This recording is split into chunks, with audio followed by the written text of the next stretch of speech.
আসাদুজ্জামান খান কিছু ছোট ছোট পয়েন্ট বলেছেন যেটা আমাদের ভারতীয়দের জন্য অত্যন্ত গুরুত্বপূর্ণ।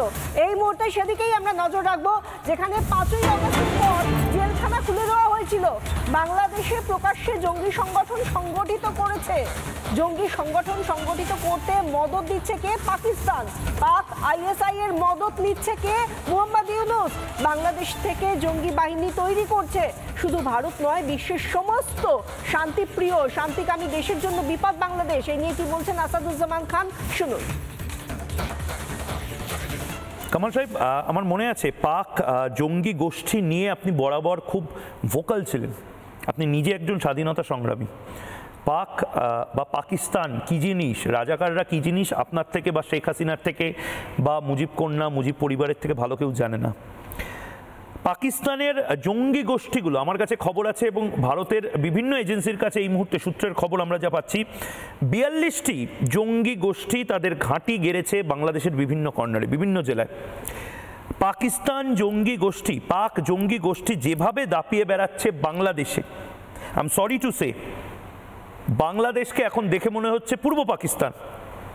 আপনি বারবার সতর্ক করেছিলেন, আপনি কি আবার বাংলাদেশের মানুষকে নির্বাসিত অবস্থায় সতর্ক করতে চান? এবং আমি এটা তো নির্দিষ্টভাবে ভারতের বাংলা ভাষাভাষীদেরও বলবো, আপনারাও শুনুন এই মুহূর্তে নির্বাসিত স্বরাষ্ট্রমন্ত্রী বাংলাদেশের, তিনি কি বলছেন। কামাল সাহেব, আচ্ছা, এটা নিয়ে যদি আপনার একটু পিছনে থাকেন, এই যে 5ই আগস্টের ঘটনার পরে জেলখানাগুলি খুলে দেওয়া হলো। জেলখানায় তারা কারা ছিল তখন?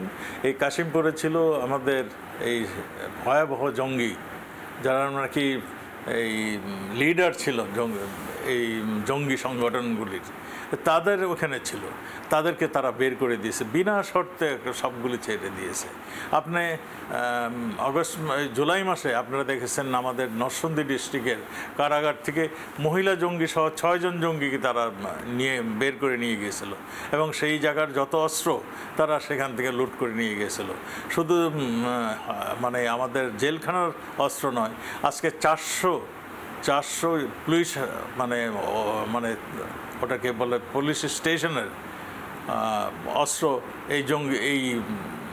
এই বিদ্রোহীদের হাতে, এই জঙ্গিদের হাতে। শুধু তাই নয়, আমরা দেখেছি 5ই আগস্টে বিভিন্ন ধরনের অস্ত্র ব্যবহারের, স্নাইপার রাইফেল, যেটা নাকি মানে আমাদের সেনাবাহিনী এবং পুলিশের অনুমতি ছাড়া কোনো পুলিশ বাহিনী এটা ইউজ করতে পারতো না, সেইগুলোর ইউজও আমরা দেখেছি।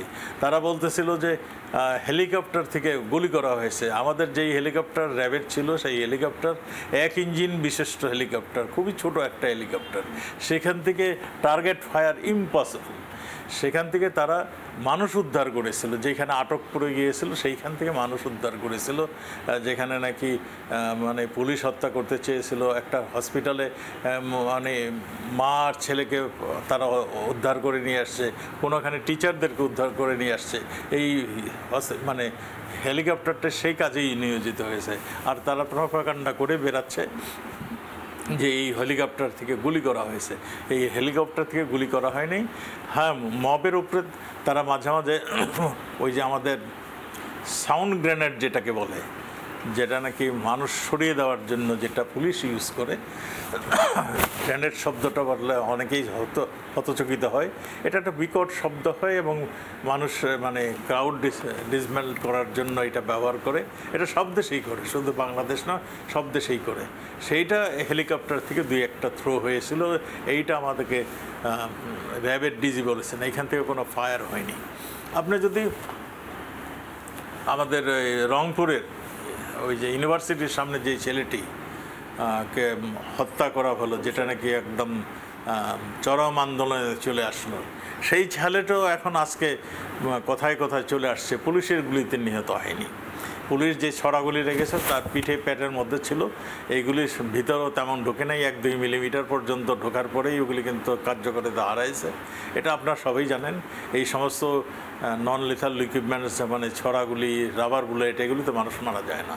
এগুলি মানুষকে ভয় দেখানোর জন্যই ছোড়া হয়। এবং আমিও ভিডিওটা সম্পূর্ণভাবে দেখেছিলাম।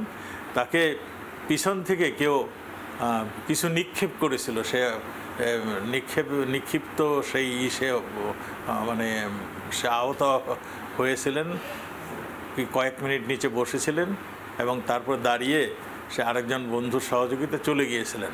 তাকে 3 ঘন্টা পরে হাসপাতালে নেওয়া হয়েছিল। এখানে সে যখন মৃত্যুর মানে সন্নিকট হয়ে গেছে তখন তাকে হসপিটালে নিয়ে এসেছিল। এখানে প্রশ্ন জাগে তাকে এই 3 ঘন্টা কেন হসপিটালে নেওয়া হলো না। এখানে প্রশ্ন জাগে তাকে কে তার পিছন থেকে, পুলিশ তো ছিল সামনে, পিছন থেকে কে মানে তাকে করলো। অনেক প্রশ্ন, অনেক এই সবগুলির উত্তরই এখন বের হয়ে আসছে। এবং এই যে ইউনূস সাহেব যে বলছেন মেটিকুলাস ডিজাইন, সেটাই সেই ডিজাইনেই এই সমস্ত ঘটনাগুলি সংঘটিত হয়েছে। শুভ্রাংশু, আসাদুজ্জামান খান যখন বলছেন, তিনি বলছেন যে বাংলাদেশের যে পবিত্র মাটিকে শেখ মুজিবুররা রক্ষা করেছিলেন, সেই মাটিতে এখন মোহাম্মদ ইউনূস তারা জঙ্গি চাষ করছে। যেটা হচ্ছে, আমরা যে শব্দগুলি বলি আলংকারিক শব্দ, ক্যাঙ্গারু কোর্ট, ব্যানানা রিপাবলিক, বাংলাদেশের ক্ষেত্রে এই সবগুলো বলা যাবে না। কেননা বাংলাদেশের ক্ষেত্রে এইগুলো বলতে গেলেও বাংলাদেশের ক্ষেত্রে একটু বড় করে ভালো করে দেখানো হয়ে যাচ্ছে বাংলাদেশের অবস্থাটাকে। বাংলাদেশের যেটা হয়েছে, এই যে যেটা হলো ট্রাইব্যুনাল যেটাকে বলছে, এটা হচ্ছে খাপ পঞ্চায়েত। খাপ পঞ্চায়েতের সঙ্গে ভারতবর্ষের লোকে অনেকেই শুনেছেন খাপ পঞ্চায়েত। আরও ভালো করে বলতে গেলে যেটা হতো বহুদিন আগে, মানে আমরা সেই ইতিহাস বইয়ে পড়তাম না, পাথর ছুঁড়ে মেরে দাও, চাবুক মারো, কোড়া মারো, এই টাইপের একটা খাপ পঞ্চায়েত বাংলাদেশে চলছে। এবং বাংলাদেশটা যেটা হয়েছে, বাংলাদেশ হচ্ছে তারা বাংলাদেশের যে ইউনূস সরকার, যেটা হচ্ছে একটা জঙ্গিদের সরকার, যারা করেছে কি, যারা করছে খাপ পঞ্চায়েত বসাচ্ছে, তারা যাকে তাদের পছন্দ নয়, মানে জঙ্গি রাষ্ট্র গড়ে তুলতে যে যে জিনিসগুলো প্রয়োজন, সেই সব শব্দ, সেই সব জিনিস না থাকলে যারা তারা বাধা দেবে তাদেরকে সরিয়ে দেওয়া হবে এবং এই খাপ পঞ্চায়েত বসাবে। কেননা তাদের যে আইন ব্যবস্থা পুরো ধ্বংস হয়ে গেছে, আইন কাঠামো ধ্বংস হয়ে গেছে। কারণ আমি এর আগের দিনও বলেছিলাম যে কথাটা, যে বাংলাদেশে হাসিনার যে বিচার সভা বসছে, সেই বিচার সভায় হাসিনার পক্ষে যে উকিল, সেই উকিল কিছুদিন আগে অবধি হাসিনার ফাঁসি চাইছিল। যে বিচারক, সে হাসিনার ফাঁসি চাইছিল। যে সরকার পক্ষের উকিল, সেও হাসিনার ফাঁসি চাইছিল। অর্থাৎ বাদী বিবাদী বিচারক সবাই হাসিনার ফাঁসি চাইছে। তবে বাবা কেন এই বিচার ব্যবস্থার নৌটঙ্কি, সেই নৌটঙ্কি হয়েছে। তাহলে একটা কথা হচ্ছে খাপ পঞ্চায়েত বসানো হচ্ছে, সেই খাপ পঞ্চায়েত বিশ্বের কাছে যতই হাস্যাস্পদ হোক না কেন, যখন মৃত্যুদণ্ড দেওয়া হচ্ছে তখন সবাই হাততালিতে ফেটে পড়ে হাততালি দিচ্ছে। ধন্যবাদ শুভ্রাংশু। কথা বলছিলাম আমাদের deputy executive editor Subhrangshu Chatterjee ছিলেন আমাদের সঙ্গে। নানা ধরনের কন্টেন্ট দেখার জন্য লাইক করুন, শেয়ার করুন আমাদের ফেসবুক পেজ, সাবস্ক্রাইব করুন আমাদের ইউটিউব চ্যানেল। পাশাপাশি অন্যান্য ব্রেকিং নিউজের জন্য অবশ্যই চোখ রাখুন রিপাবলিক বাংলায়।